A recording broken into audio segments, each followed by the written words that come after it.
Selamat datang di channel Agustiana Merdekawati. Kali ini saya akan membahas mengenai rancang bangun SPK. Sebelum mulai, jangan lupa klik tombol subscribe dan aktifkan lonceng notifikasinya. Terima kasih. Halo sahabat-sahabat channel, hari ini saya akan menjelaskan mengenai rancang bangun SPK. Tahap perancangan SPK yaitu diawali dengan penentuan tujuan penelitian. Jadi, awal dari kita merancang harus tahu tujuan dari penelitian yang akan kita lakukan. Saya ambil contoh seperti saya ingin membuat penelitian mengenai seleksi pemberian bantuan ekonomi.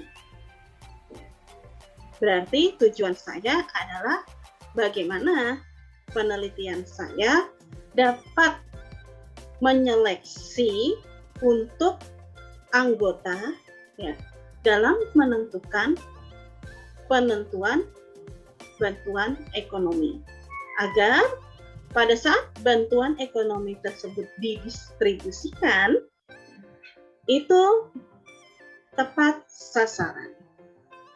Selanjutnya, setelah kita mengetahui tujuan dari penelitian yang akan kita lakukan, masuk ke studi pendahuluan dan studi kelanjutan. Apa itu studi pendahuluan? Saya akan bahas terlebih dahulu untuk yang studi pendahuluannya, yaitu studi yang dilakukan untuk mendapatkan informasi mengenai penelitian yang dilakukan, biasanya pada rangka pengenalan dan perumusan hipotesis. Jadi di sini untuk studi pendahuluan, ya, kita menggali informasi dari penelitian yang akan kita lakukan. Seperti contoh tadi, tujuan dari penelitian yang akan saya buat yaitu untuk menyeleksi bantuan ekonomi agar tepat sasaran. Berarti bagaimana studi pendahuluannya?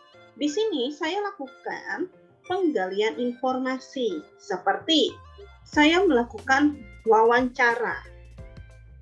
Seperti apa sih seleksi yang ada di tempat riset yang akan saya lakukan penelitian tersebut? Bagaimana cara menseleksinya? Selanjutnya, siapa yang menyeleksinya? Apakah warga sekitar atau yang menyeleksinya adalah orang yayasan tersebut dan sebagainya. Selanjutnya, saya melakukan hipotesis, perumusan hipotesis. Perumusan hipotesis di sini saya dengan membaca literatur dari penelitian yang skopnya atau temanya mirip dengan tema penelitian yang saya ambil. Di situ saya akan menggali informasi mengenai misal kriteria apa saja sih yang dijadikan sebagai penentu bantuan ekonomi, seperti itu. Selanjutnya, bagaimana cara mencari informasi atau mengumpulkan data bagi calon penerima bantuan ekonomi di sini atau bagi yang ingin mendaftar.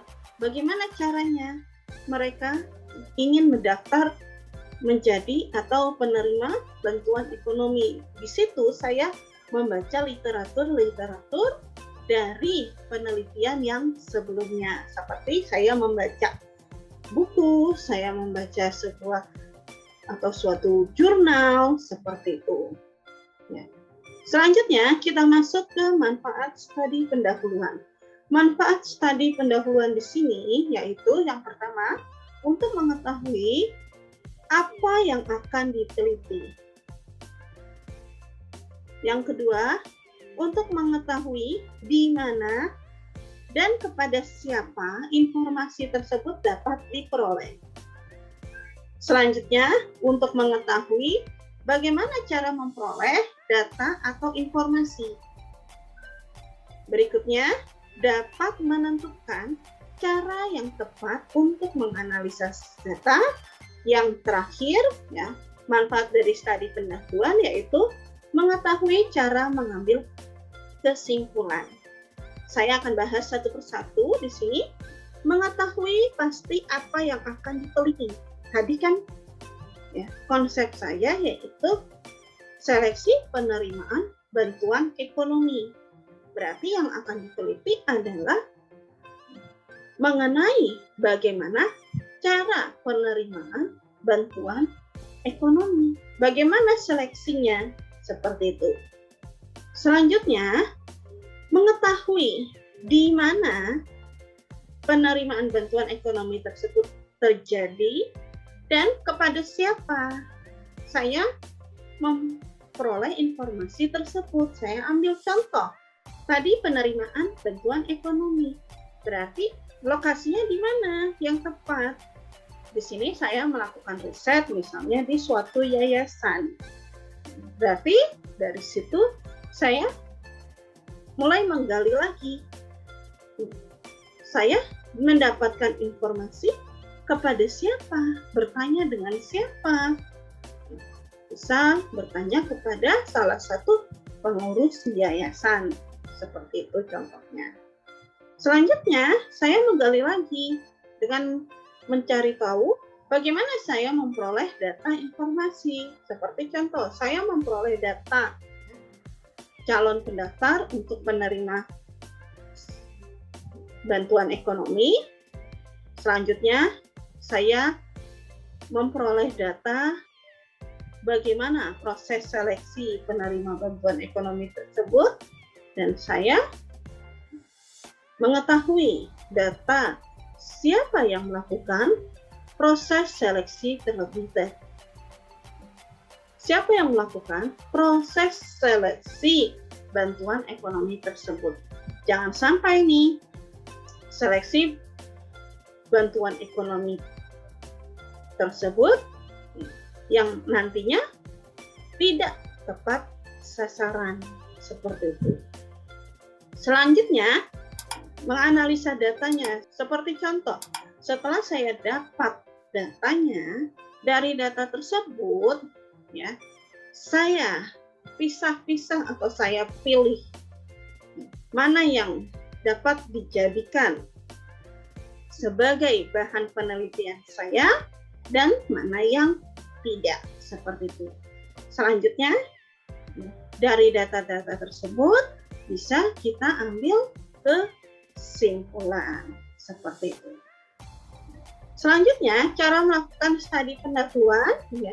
Tadi di awal saya sudah menyinggung dengan membaca literatur, ya. Di sini yang pertama, yaitu saya membaca buku, saya membaca jurnal, atau saya menelusuri web-web yang berhubungan dengan proses seleksi bantuan ekonomi, seperti itu. Selanjutnya, saya mendatangi seseorang untuk berkonsultasi dengan cara saya melakukan interview atau tanya jawab. Selanjutnya, yang ketiga yaitu saya mengadakan riset ke tempat penelitian. Seperti apa proses seleksi tersebut berlangsung. Nah, di situ saya bisa melihat langsung bagaimana proses seleksinya. Selanjutnya, setelah studi pendahuluan, masuk ke studi kelayakan. Studi kelayakan di sini yaitu suatu analisis untuk menentukan apakah secara teknis penelitian yang dilakukan layak atau tidak dan sesuai dengan tujuan atau tidak. Jadi setelah kita dapat data, kita membuat kesimpulan. Nah, dari kesimpulan tersebut kita sesuaikan dengan tujuan kita. Tepat tidak nih data yang sudah kita peroleh dengan tujuan yang akan kita lakukan. Seperti itu. Itu kita sinkronkan, tepat tidak. Kalau tepat, ya berarti penelitian tersebut dilanjutkan. Selanjutnya, yang tahap ketiga, yaitu perumusan kebutuhan data input dalam kaitannya dengan pengembangan sistem informasi. Di sini berarti setelah saya mendapatkan data dari studi pendahuluan dan studi kelayakan, di sini saya mengelola atau memilah mana yang sebagai data inputnya. Seperti contoh, dari bantuan ekonomi ternyata didapat beberapa kriteria. Saya ambil contoh misalnya, ada nama, ada dokumen yang harus diserahkan. Selanjutnya, terdapat isian data seperti pekerjaan, gaji rata-rata per bulan, pengeluaran rata-rata per bulan, jumlah anggota keluarga, dan sebagainya. Data-data inputan tersebutlah ya kita kembangkan ke dalam sistem informasi. Jadi di sini ya kita sudah mulai mengembangkan sistem informasinya. Selanjutnya yang tahap keempat yaitu perumusan kemampuan yang harus dipenuhi oleh SPK dan perlengkapan yang dibutuhkan. Tahap keempat di sini selanjutnya kita masuk ke dalam SPK-nya. Kalau tadi misalnya untuk bantuan ekonomi dengan data-data tadi yang sudah saya sebutkan, ada nama, ada dokumen yang harus dilampirkan, selanjutnya pekerjaan, pendapatan per bulan, pengeluaran per bulan, selanjutnya jumlah anggota keluarga, ya, dan seterusnya. Setelah itu terpenuhi, maka dari data tersebut kemudian dilakukan dengan pemodelan SPK. Ya, jadi data tersebut nanti diolah ya menggunakan metode yang ada di SPK. Seperti contoh, misal saya ya, menggunakan data mining klasifikasi ya untuk pengambilan keputusannya. Berarti di sini saya sudah masuk ke tahap perumusan kemampuan dan perlengkapan apa saja yang dibutuhkan. Selanjutnya tahap yang kelima yaitu tahap perancangan dan pengembangan SPK. Tahap perancangan dan pengembangan SPK berarti di sini saya sudah melakukan ya atau sedang melakukan pemodelan data tersebut dengan menggunakan tadi yaitu data mining klasifikasi seperti itu. Selanjutnya aktivitas analisa sistem.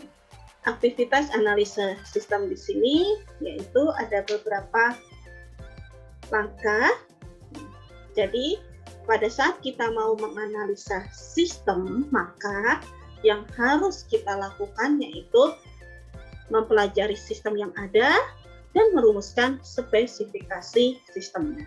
Mempelajari sistem yang ada di sini berarti kita melakukan riset ke suatu tempat yang sesuai dengan penelitian yang akan kita lakukan. Selanjutnya, ya di sini ada beberapa langkah dalam mempelajari sistem yang ada, yaitu yang pertama, menelaah kembali fakta-fakta historisnya. Menelaah kembali fakta-fakta historisnya di sini bisa dengan beberapa cara, yaitu kita melakukan riset ya di tempat penelitian kita langsung atau observasi langsung, atau kita melakukan studi literatur. Ya, seperti misal saya mencari tahu apa saja sih kriteria yang digunakan untuk penentuan bantuan ekonomi. Selanjutnya, analisis input. Jadi segala macam inputan datanya, ya, atau yang dijadikan data inputan di situ, kita analisis apakah data tersebut bisa digunakan atau tidak. Selanjutnya, meninjau kembali metode dan prosedurnya. Apakah metode dan prosedurnya sudah sesuai atau tidak? Jadi misalnya contoh, prosedur dari seleksi penerimaan bantuan ekonomi tersebut. Kita seleksi. Sudah tahu atau apa? Sudah benar atau tidak? Seperti itu. Apa kesalahannya? Apa kekurangannya? Seperti itu. Selanjutnya, meninjau kembali file-file yang dipelihara. Berarti di sini saya meninjau kembali data-data yang ada di tempat riset saya, file-file yang ada di tempat riset saya. Selanjutnya kita analisa file-file tersebut. Saya ambil contoh, misal form pendaftaran seleksi penerimaan bantuan ekonomi. Nah, form tersebut itulah saya akan pelajari atau saya akan tinjau kembali. Selanjutnya, kita menganalisa output. Dari form-form yang masyarakat daftar untuk mendapatkan bantuan ekonomi tersebut, ya, maka nanti akan ada outputnya, yaitu siapa yang mendapatkan penerimaan bantuan ekonomi tersebut. Jadi siapa yang mendapatkan bantuan ekonomi tersebut? Yang mendapatkan bantuan ekonomi tersebut, formnya saya akan pelajari dan akan saya bandingkan dengan form-form yang lain. Seperti contoh, saya akan bandingkan dengan form yang tidak mendapatkan bantuan ekonomi. Jadi nanti saya akan bandingkan kedua form tersebut. Form yang masyarakat yang dapat bantuan ekonomi dan form yang tidak mendapatkan bantuan ekonomi. Apakah di situ ya ada keganjilan atau tidak? Jangan sampai nanti proses penerimaan bantuan ekonomi yang sebelumnya itu tidak tepat sasaran. Selanjutnya, membuatkan diagram alir sistem yang ada.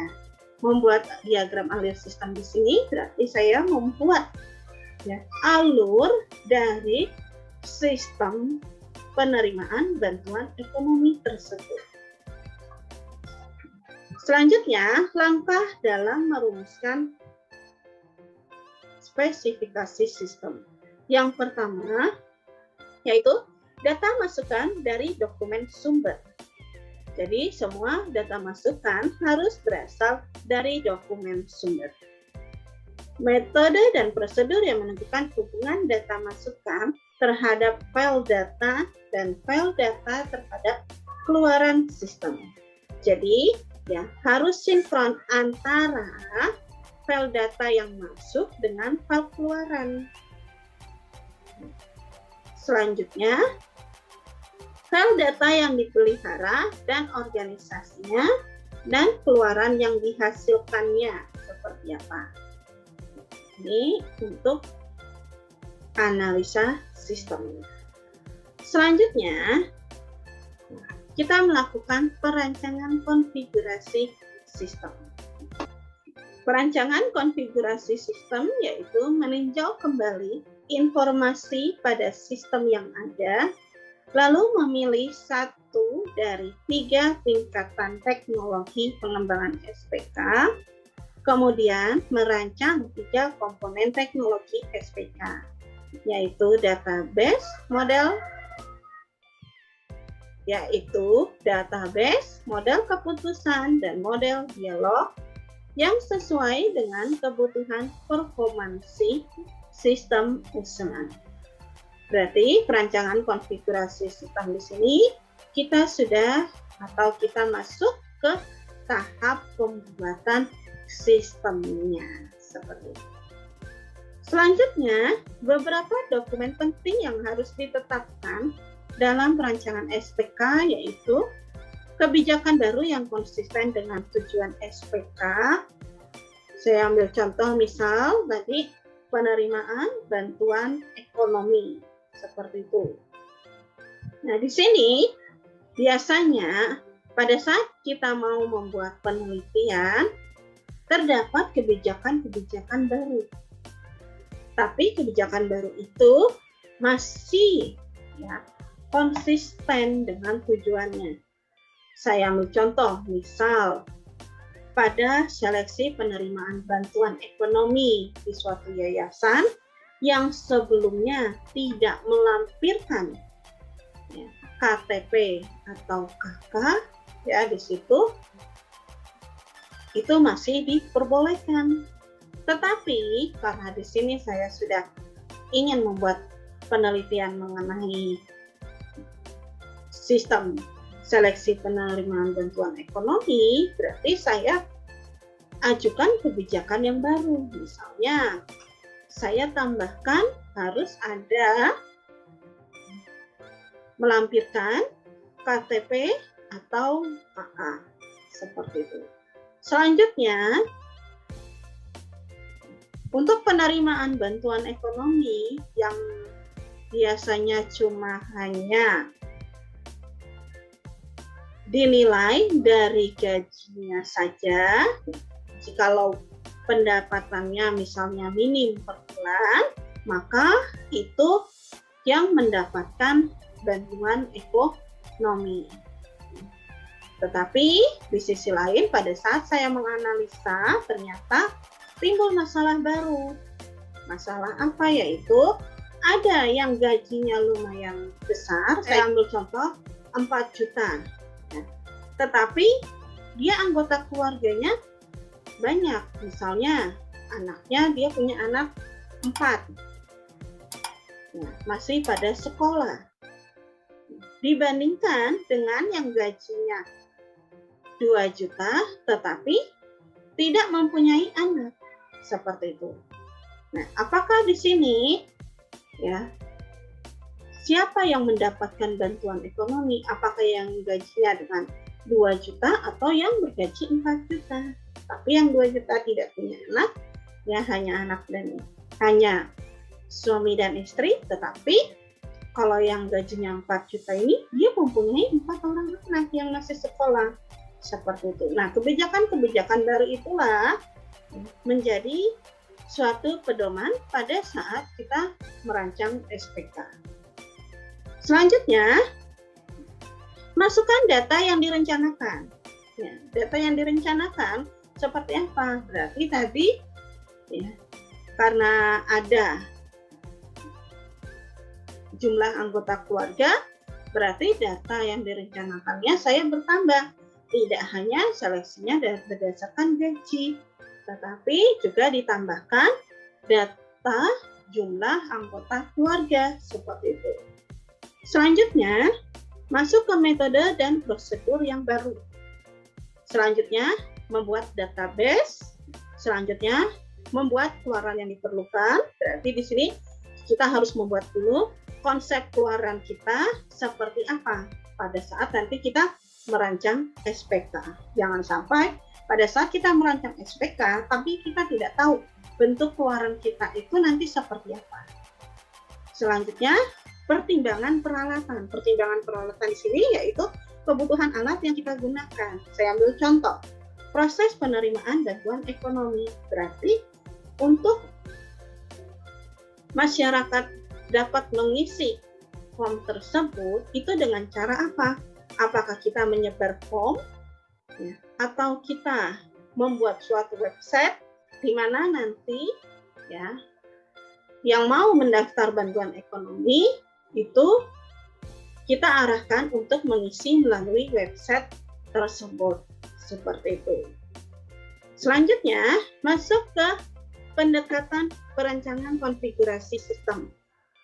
Di sini untuk perancangan konfigurasi sistem ada subsistem database yang terdiri dari subsistem manajemen database. Berarti di sini kita harus membuat dulu DBMS-nya seperti apa. Setelah kita membuat DBMS-nya, baru kita membuat subsistem ekstraksi data. Subsistem ekstraksi data ini apa? Berarti kita mengambil ya setiap data yang ada di beda-beda file untuk kita olah ke dalam pemodelan sistemnya. Berarti setelah masuk ke subsistem data, kita masuk ke pengolahan subsistem pemodelannya. Jadi kita sudah ada ekstraksi datanya, ya diambil dari mana saja untuk datanya. Selanjutnya kita masuk ke pemodelan sistemnya. Pemodelan sistemnya di sini bisa menggunakan model matematika atau model informasi. Untuk pemodelan sudah dipelajari di pertemuan sebelumnya. Setelah kita masuk ke pemodelan sistemnya, kita masuk ke subsistem dialognya, yaitu untuk komunikasi antar pemakai dengan SPK. Berarti kita harus tahu alat apa yang kita gunakan untuk berkomunikasi dengan SPK. Saya ambil contoh, misalnya kita menggunakan mouse, kita menggunakan keyboard untuk sebagai alat komunikasinya. Ya, jadi antara pemakai dengan SPK. Selanjutnya, komunikasi peraga atau representasi di sini. Berarti harus ada ya yang menjembatani komunikasi ya atau representasinya, yang memberikan representasi. Berarti harus ada user interface-nya. Nah, user interface-nya itu bisa melalui apa? Bisa melalui aplikasi. Selanjutnya, masuk ke komunikasi pemandu. Komunikasi pemandu di sini digunakan sebagai suatu tutorial ya atau buku petunjuk. Selanjutnya, ya. Jadi, subsistem dialog terdapat atau terbagi menjadi 3 bagian. Ada bahasa aksi, ada bahasa tampilan, dan ada basis pengetahuan.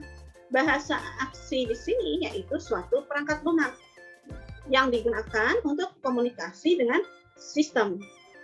Contohnya di sini ada keyboard, joystick, mouse, atau device lainnya. Sedangkan bahasa tampilan yang digunakan sebagai sarana tampilan. Komunikasi antar komunikasi ya untuk representasinya, seperti contoh printer, monitor, seperti itu. Selanjutnya, basis pengetahuan di sini bagian mutlak yang harus diketahui oleh user agar pemakaian sistem dapat berfungsi secara efektif. Basis pengetahuan di sini berarti ilmu atau pengetahuan ya dari suatu user. Jadi pada saat si user tersebut mau menggunakan SPK tersebut, ya berarti sudah harus mempunyai pengetahuan atau knowledge base. Kesimpulannya di sini dari gambar ini terdapat data. Data inilah data eksternal dan internal. Berarti di sini kita membuat subsistemnya, subsistem atau manajemen datanya, ya atau DBMS-nya. Ya. DBMS ini bisa dari data internal atau data eksternal. Selanjutnya bisa dari sumber lain yang berbasis komputer. Berarti di dalam manajemen data di sini juga dilakukan ekstraksi data. Selanjutnya terdapat model eksternal, yaitu suatu model di luar sistemnya, itu bisa diambil dari internet, intranet atau extranet. Selanjutnya dari manajemen data dengan model eksternal di sini ya dilakukan manajemen model. Manajemen model di sini berarti kita melakukan pemodelan. Selanjutnya, manajemen data di sini dengan model eksternal di sini dengan pengetahuan akan menghasilkan antar muka pengguna. Setelah itu, ya, menghasilkan antar muka pengguna, barulah di sini dipakai oleh si manajer. Jadi subsistem pengetahuan di sini diambil dari berdasarkan manajemen data dan model eksternal, di mana manajemen data dan model eksternal ini sudah diolah ke dalam manajemen model. Terima kasih telah melihat video pembelajaran Rancang Bangun SPK di channel Agustiana Merdekawati. Jangan lupa klik tombol subscribe-nya dan aktifkan lonceng notifikasinya. Terima kasih.